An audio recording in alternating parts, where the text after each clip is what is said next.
Property litigations ஜாஸ்தியாக இருக்கிறதுக்கான முக்கியமான ஒரு ரீசன் ஒன்று இருக்குது. அதாவது ஒரு ப்ராப்பர்ட்டி சம்மந்தப்பட்ட ரெக்கார்ட்ஸ் பார்த்தீங்கன்னா ஒரு பக்கம் ரெஜிஸ்ட்ரார் ஆஃபீஸில் மெயின்டைன் பண்ணப்படுறது, இன்னொரு பக்கம் ரெவென்யூ டிபார்ட்மெண்ட்டில் அந்த ப்ராப்பர்ட்டி சம்மந்தப்பட்ட ரெக்கார்ட்ஸ் வந்து மெயின்டைன் பண்ணப்படுறது. இது இன்னொரு பக்கம் பேங்க் லோன் எதனா இருக்கான்னு சொல்லி சென்ட்ரல் ரெஜிஸ்ட்ரி, சர்ஃபேசி ஆக்ட் கீழே இருக்கக்கூடிய சென்ட்ரல் ரெஜிஸ்ட்ரி, சர்சாய் ரெஜிஸ்ட்ரியில் அந்த ப்ராப்பர்ட்டி சம்மந்தப்பட்ட ரெக்கார்ட்ஸ் மெயின்டைன் பண்ணப்படுறது.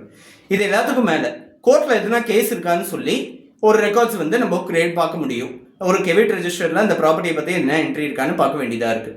ஸோ ஒரு ப்ராப்பர்ட்டி சம்மந்தப்பட்ட எதனா விலங்கு இருக்கான்னு சொல்லி ஒரு இடத்துல பார்த்து தெரிஞ்சுக்கிற ஒரு சூழ்நிலை இப்போ இல்லை.